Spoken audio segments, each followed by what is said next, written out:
রাসেল, আপনি এখন যেখানটায় আছেন সেখানকার চিত্রের বর্ণনা আসলে জানতে চাই, দেখতে চাই আপনার মাধ্যমে। সহকর্মী রাসেল আহমেদ।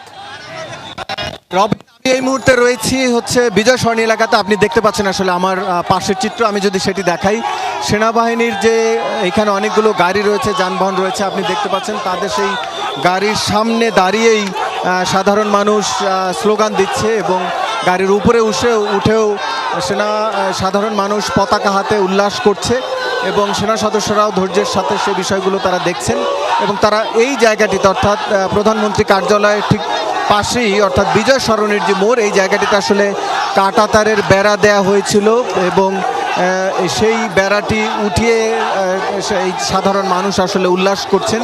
তবে সাধারণ মানুষ এখনও প্রধানমন্ত্রী কার্যালয়ের ভেতরে প্রবেশের চেষ্টা করেননি। আমরা দেখছি এখানে সেনা সদস্যরা রয়েছেন ব্যারিকেডের এই জায়গাটিতে, সবাই স্লোগান দিচ্ছে এবং উল্লাস প্রকাশ করছে আসলে। এবং যেটি বলছিলাম এর আগে, তারা যেহেতু এক দফা দাবির পক্ষে তারা স্লোগান দিয়ে যাচ্ছিল এবং এখন আসলে উল্লাস করছে এবং যে স্লোগানটি শুনতে পাচ্ছেন ভুয়া ভুয়া, তারা আসলে সরকারকে উদ্দেশ্য করে তারা এই স্লোগানটি দিয়ে।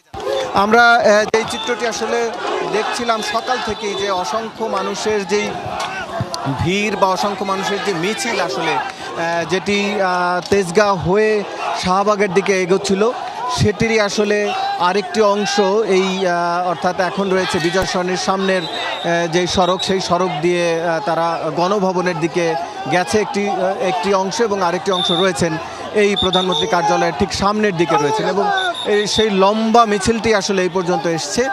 আমরা এখন পর্যন্ত যতটুকু দেখছি যে প্রধানমন্ত্রী কার্যালয়ের সামনের দিকে অবশ্য ঠিক সাধারণ মানুষ নেই। সাধারণ মানুষের যে